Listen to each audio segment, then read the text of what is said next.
الرحمن الرحیم۔ حیض کی حالت میں بیوی سے ہم بستری کرنا، جماع کرنا، تو یہ بات ذہن میں رکھیں۔ قرآن مجید میں بھی ارشاد ہے وَيَسْأَلُونَكَ عَنِ الْمَحِيضِ قُلْ هُوَ أَذًى فَاعْتَزِلُوا النِّسَاءَ فِي الْمَحِيضِ، کہ حیض کے متعلق آپ سے سوال کرتے ہیں تو آپ ان کو بتا دیں کہ یہ حیض جو ہے ایک گندگی ہے۔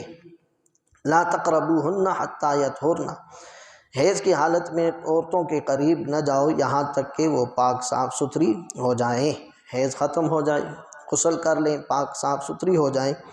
تو دوران حیض اگر کوئی آدمی بغیر کسی حائل کے، بغیر کسی پردے کے، ناف سے لے کر نیچے جو سطر ہے اس تک اگر بغیر کسی حائل کے اپنی بیوی سے فائدہ حاصل کرتا ہے تو یہ گناہ کبیرہ کا ارتکاب کر رہا ہے، اس لیے اس کو اپنے آپ کو اس سے بچانا چاہیے۔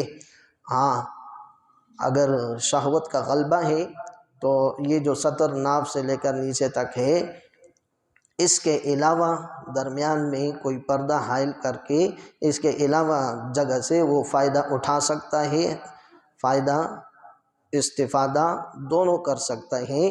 اللہ تعالی ہمیں سمجھنے کی توفیق عطا فرمائے۔